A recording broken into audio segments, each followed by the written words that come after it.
Nipu rahimahullahu ta'ala babun fil haji. Ini bab menerangkan tentang haji. Mudah-mudahan setelah kita bahas bab haji, ya yang belum berangkat haji, ya mudah-mudahan Allah kasih kemampuan sehingga bisa berangkat haji.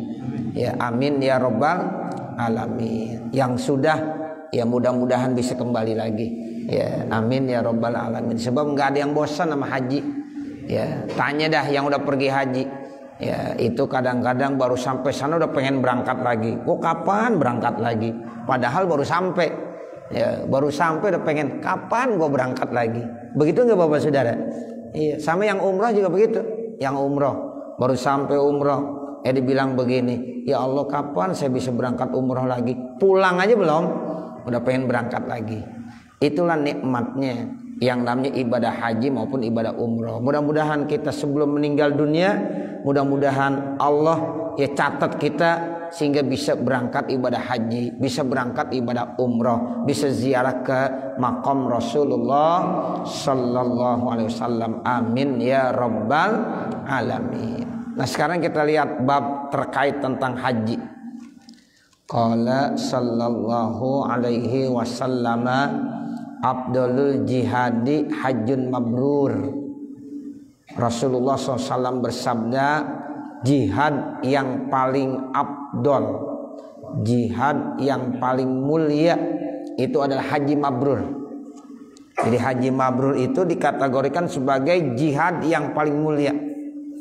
Kenapa sih ya haji mabrur dikategorikan sebagai jihad yang paling abdol? Karena memang orang kalau pergi haji banyak perjuangan. Perjuangannya banyak bapak saudara. Mulai dari berangkat, kita masih di rumah, itu masya Allah udah ketahuan jihadnya tuh beda ya sama ibadah-ibadah lain. Ya sampai di sana kita bukan senang-senang di sana masya Allah, apalagi pada saat-saat ya tanggal 8, tanggal 9, tanggal 10, tanggal 11, tanggal 12, bahkan ada yang sampai tanggal 13. Itu termasuk hari-hari yang sangat istimewa, di mana memang kita benar-benar ya itu memfokuskan diri kita, fisik harus sehat, ibadah harus kuat dan mantap. Tuh, jadi mulai tanggal 8 karena kita udah mulai diberangkatin ke Padang Arafah. Tanggal 9 itu yang dikatakan sebagai Al-Hajju Arafah. Haji itu Arafah. Intinya haji itu adalah Arafah. Ya tanggal 9 itu. Terus sampai maghrib ya kita diberangkatkan kembali, mau berangkat ke kemana? Ke Muzdalifah. Ya, ke Muzdalifah. Ya, untuk ngambil ya batu dan bermalam di sana. Ya, bermalam di Muzdalifah. Kemudian dari situ tengah malam diberangkatin lagi kemana? Ke Mina. Ya, mau ngapain di sana? Mau melontar Jumratul Aqobah. Setelah itu nanti bermalam di malam pertama, terus nanti kita ya dilanjutkan dengan melontar lagi. Ada orang yang bikin yang namanya ya apa? Tanggal 12 dia ya berangkat tinggalkan kota Minah ke Madinah ya ke Mekah. Ada lagi yang sampai tanggal 13. Nah, itu namanya napar awal atau napar sani. Sama aja. Mau bikin napar awal, napar sani. Itu memang berat Bapak Saudara. Setelah itu dia harus tawaf ibadah. Ya, tawaf ibadah baru nanti selesai. Ya, ini nih perbuatan-perbuatan ini termasuk berat. Makanya kata Nabi, ya haji mabrur itu merupakan ya jihad yang paling utama. Jihad yang paling utama itulah bentuknya haji mabrur. Dalam hadis yang lain tuh al-hajjul mabrur laisa laha jaza ilal jannah. Tuh. Jadi insyaallah lah yang dikatakan haji mabrur itu enggak ada lagi ya balasan yang terbaik kecuali surga. Kemudian dilanjutkan sama Nabi, wal umratu ilal umrati kafaratun lima bainahuma. Satu umroh ke umroh yang lainnya itu pembebasan antara keduanya dari dosa-dosa kita.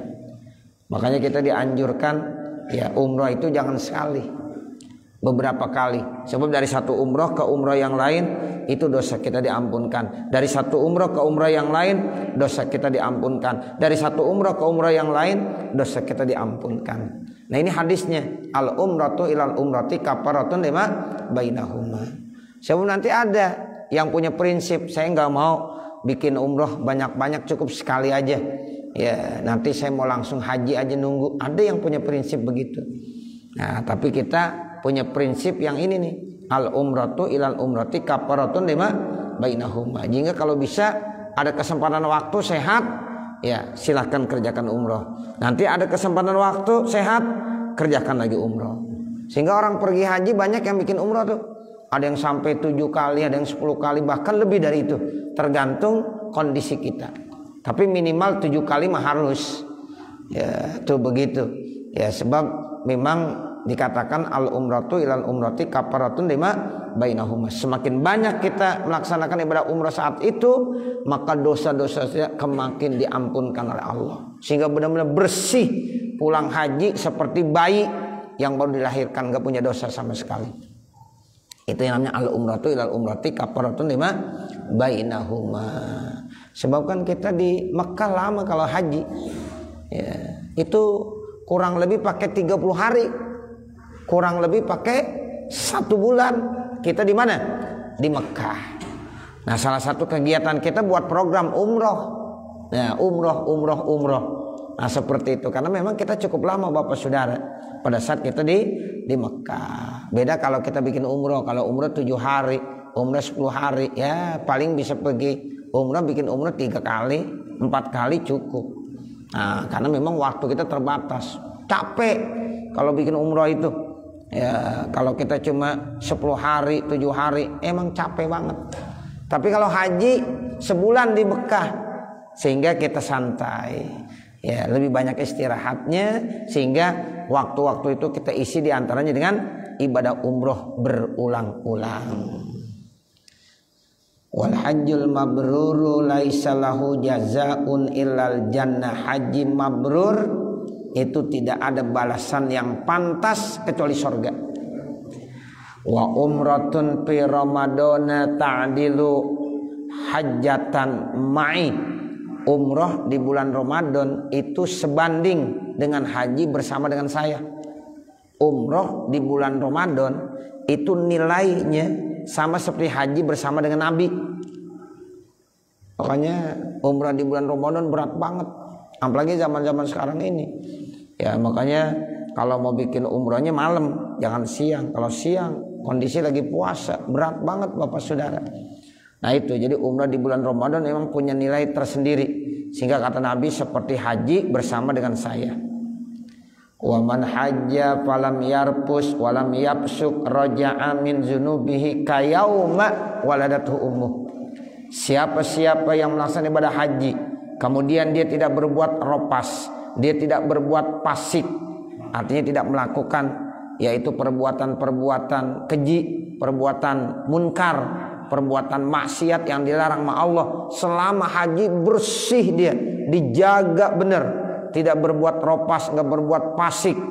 Nah itu kata Rasul, raja'a min zunubihi kayauma waladathu ummu, maka nanti dosa-dosanya akan dihapuskan bagaikan hari dia dilahirkan oleh ibunya. Tuh, jadi seperti bayi yang baru dilahirkan. Bayi yang baru dilahirkan gak punya dosa Bapak Saudara.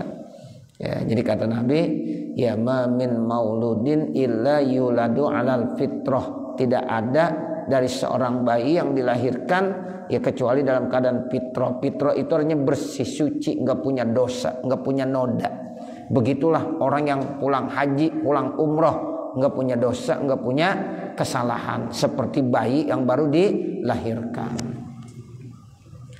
Wa qala sallallahu alaihi wasallam, dan Rasulullah sallallahu alaihi wasallam bersabda, man tawafa bil baiti khamsina marratan, siapa-siapa yang tawaf di Baitullah sebanyak 50 kali, kharaja min dzunubihi kayauma waladatu ummuh, maka dosa-dosanya akan dihapuskan seperti hari dilahirkan oleh ibunya.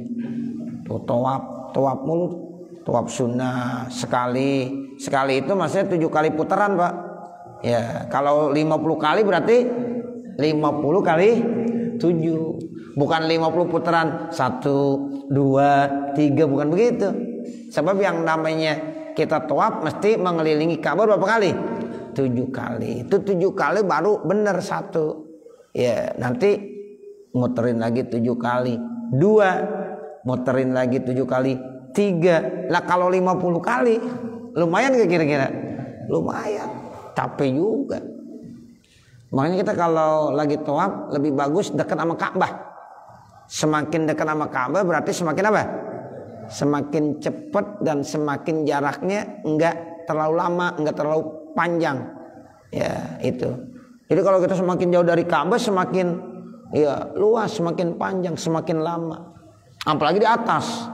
Ya, di lantai 1, lantai 2, lantai 3, sampai yang paling atas. Masya Allah. Ya 7 kali putaran encok badan. Ya, begitu. Jadi yang bagus emang di bawah aja udah dekat Ka'bah. Nah, jadi itu ya semakin dekat sama Ka'bah semakin cepat selesainya karena memang jaraknya semakin pendek ya seperti itu. Nah ini kalau tawaf sampai 50 kali Masya Allah berat, kayaknya berat. Nah ini apalagi di zaman sekarang ini ya seperti itu. Tapi ya memang saat-saat ini kita udah merasakan banget kerinduan kita 2 tahun ya orang Indonesia nggak ada yang umroh. Sampai sekarang belum Bapak Saudara ya. Yang rencananya di bulan Desember ternyata belum juga berangkat di bulan Desember. Nah begitu. Ya mudah-mudahan di Januari kali ntar. Ya begitu. Tapi memang terus terang emang belum. Ya jamaah sudah banyak yang pada mau minta berangkat. Ustaz kapan mau berangkat? Ya pengen banget berangkat. Cuma memang belum ada. Ya belum dapat izin. Ya rencananya bulan Desember kita udah seneng gembira. Tapi belum juga. Belum kesampaian. Visa sih udah ada. Gitu. Tapi belum ada yang berani. Sampai saat ini karena memang ya masih agak susah aturan mainnya seperti itu Bapak Saudara. Wa qala sallallahu alaihi wasallam, dan Rasulullah sallallahu alaihi wasallam bersabda, man istata'al hajja falam yahujja falyamut insya'a yahudiyan wa insya'a nasraniyan. Siapa-siapa yang mampu melaksanakan ibadah haji tapi dia kagak mau haji, maka silahkan dia mati. Kalau dia mau mati dalam keadaan Yahudi, kalau dia mau mati dalam keadaan Nasrani. Dua-duanya kagak enak. Mati Yahudi na'udzubillah min zalik, mati Nasrani na'udzubillah min zalik. Nah ini hadis ini namanya ada satu ancaman. Buat siapa? Buat mereka orang-orang yang sudah mampu melaksanakan ibadah haji namun dia tidak mau pergi haji. Ya, kecuali orang yang udah memang ya udah nyetor, itu namanya udah ada keinginan tapi belum kesampaian. Terus karena memang kita mesti ngikutin arus nunggu bertahun-tahun, biarkan saja. Yang penting kewajiban kita tuh kita udah laksanakan. Apa kewajibannya? Ya kita udah mampu setor. Ya tapi masalah berangkat dan tidaknya kan yang nentuin pemerintah. Nah begitu. Makanya Bapak Saudara kalau kebetulan lagi ada uang, ya itu udah punya kemampuan, kita setor aja udah. Jangan bilang Ustaz saya setor sekarang masih lama banget. Ya ente kagak setor makin lama. Nah begitu, bener gak kira-kira? Iya, kagak nyetor makin lama. Ya begitu, setor aja udah. Masalah berangkat nanti kita serahin aja sama Allah. Nah seperti itu. Saya dulu terus terang Bapak Saudara, waktu pergi haji ya itu modal nekat bener. Ya saat waktu itu saya lagi baca kitab Al-Minhajul Qawim. Kitab Minhajul Qawim pas babnya bab haji. Lah saya nerangin haji, belum haji, gimana kira-kira? Kagak enak banget. Bagaimana ya Allah? Ya. Nah itu alhamdulillah tuh barokahnya. Saya mohon benar ya Allah biar bagaimana saya bisa berangkat haji. Nah itu tahun 2002 saya ya alhamdulillah tuh bisa tuh berangkat. Itu lagi baca kitab bab haji tuh. Ya kalau nggak salah di beberapa tempat, satu di Masjid At-Taqwa, satu di Mushola Al-Ittihad. Pas kebetulan tuh babnya bab haji. Ya, lah kalau bab haji kita nerangin haji, ya begini ditanya udah haji belum? Ya kasang tahu aja lu. Nah begitu. Nah setelah kita haji kan pengalaman terus terbayang. Ketika kita menjelaskan ini kebayang di sini, menjelaskan ini kebayang di sini. Nah itu alhamdulillah. Ya jadi Allah kasih. Walaupun cuma sendiri waktu itu haji. Ya emang duitnya nggak ada lagi. Ya biarin dah bismillah berangkat haji sendirian. Ya nah itu alhamdulillah. Ya jadi Allah kasih kemampuan. Jadi artinya bismillah Pak. Ya pokoknya nggak ada yang ya nggak mungkin. Kalau Allah mau gerakan itu bisa aja. Nah seperti itu. Ya jadi mudah-mudahan makanya tadi di awal saya bilang ya Bapak saudara yang belum pergi haji, belum pergi umroh, mudah-mudahan suatu saat bisa Allah kasih ya bisa berangkat. Amin ya Rabbal Alamin. Sebab nggak ada yang mustahil. Kalau Allah bilang iya berangkat, bisa aja berangkat. Nah seperti itu. Nah ini jadi kalau yang mampu dia kagak mau pergi haji, nah itu ada ancaman fal yamut insya'a Yahudian wa insya'a Nasranian. Tapi kalau yang kagak mampu bagaimana? Sempurna imannya, sempurna Islamnya. Karena memang ibadah haji ini satu ibadah yang memang ada syarat khusus yang tidak dimiliki oleh ibadah-ibadah lain. Allah Subhanahu wa taala berfirman apa? Yaitu manistata'a ya sabila. Manistata'a ya ilaihi sabila. Jadi ada kata-kata manistata'a. Walillahi 'alan nasi hijjul baiti man istata'a ilaihi sabila. Tuh. Jadi karena Allah diwajibkan ya atas kamu melaksanakan ibadah haji, tapi enggak semuanya yang diwajibkan. Ya, jadi enggak semua manusia. Nah, itu 'alan nasi ada badalnya. Manis tatoa. Jadi man ini badal daripada annas. Jadi enggak semua manusia, tapi bagi yang istitoah saja. Nah kalau yang kagak istitoah udah sempurna Islamnya, imannya. Ini hadis bagi yang mampu, tapi dia kagak mau pergi haji, baru dapat ancaman matinya Yahudi atau matinya Nasrani. Kalau belum mampu, itu sempurna keislamannya, keimanannya.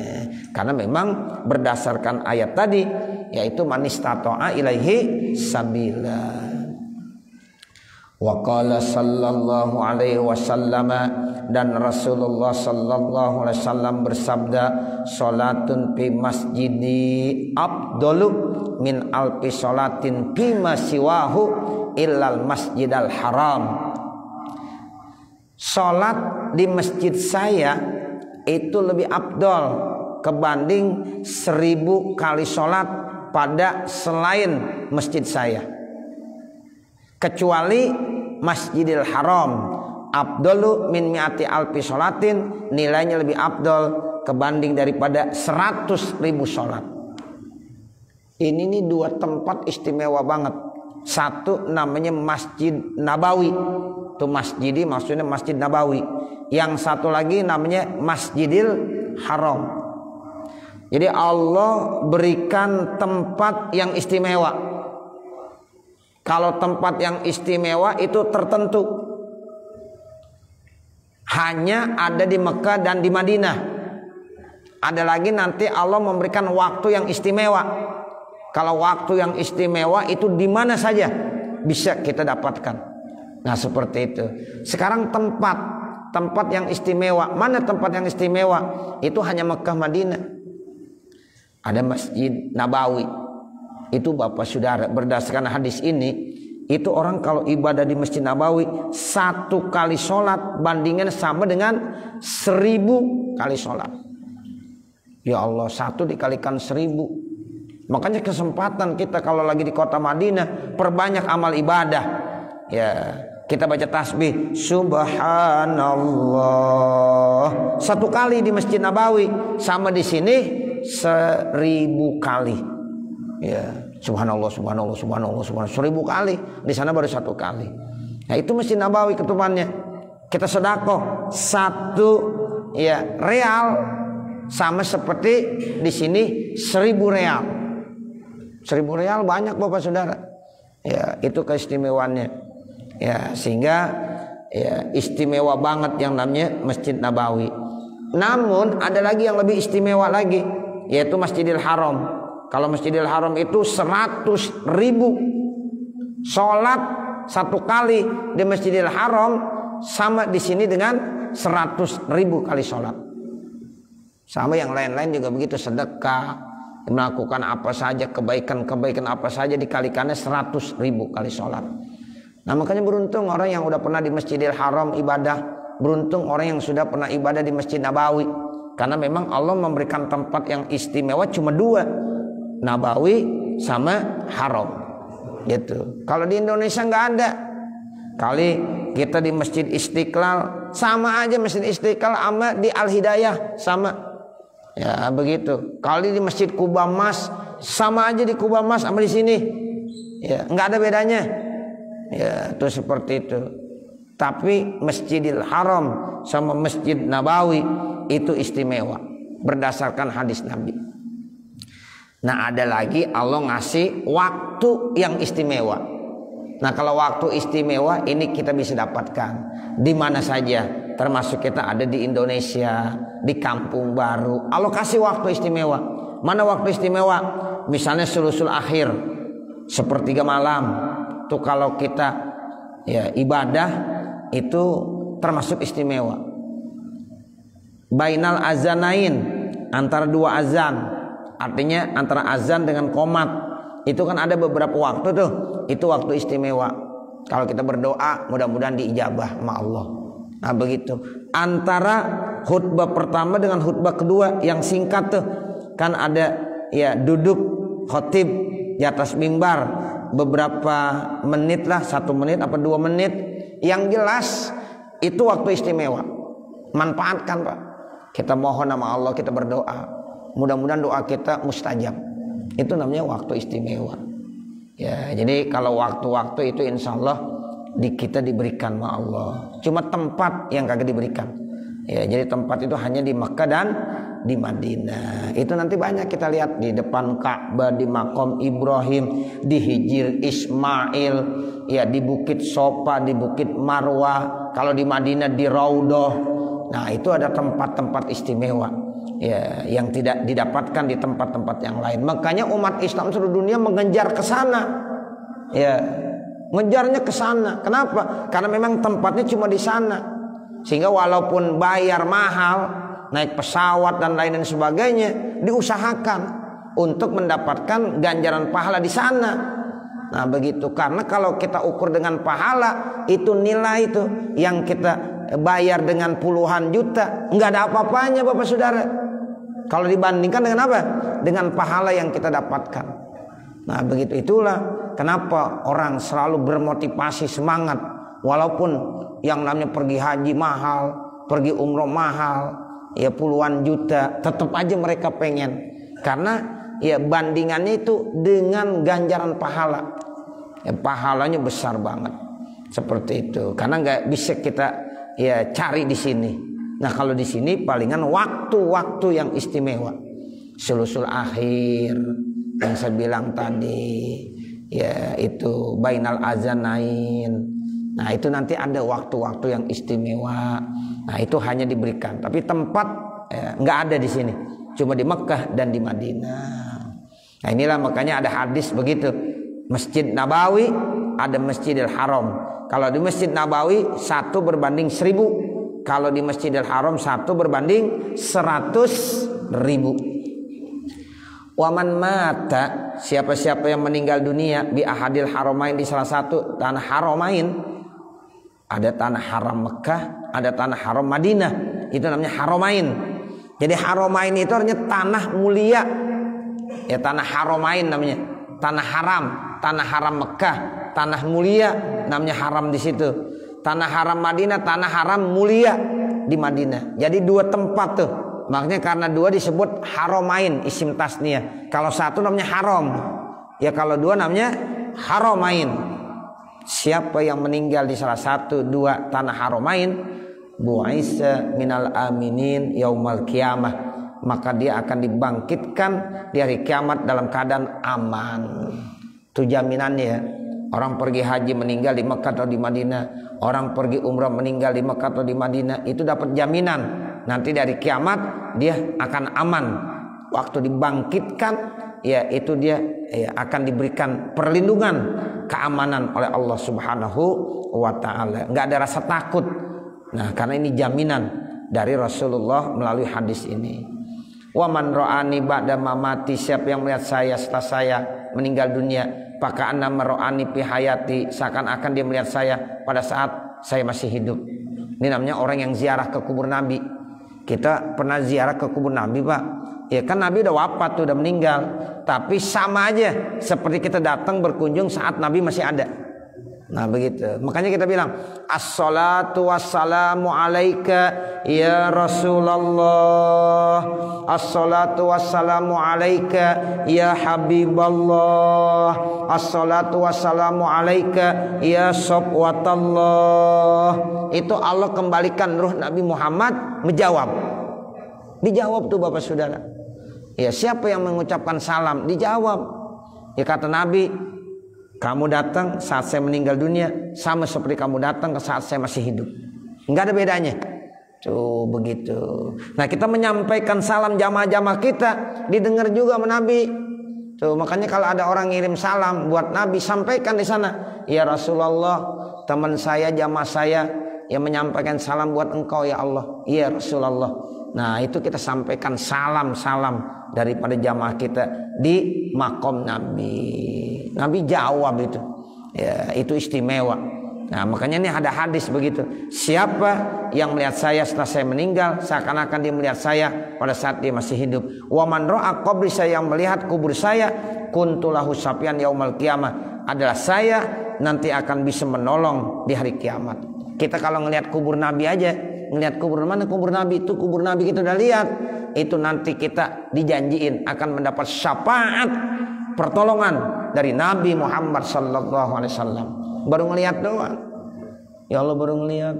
Masya Allah kita lihat tuh kubur Nabi.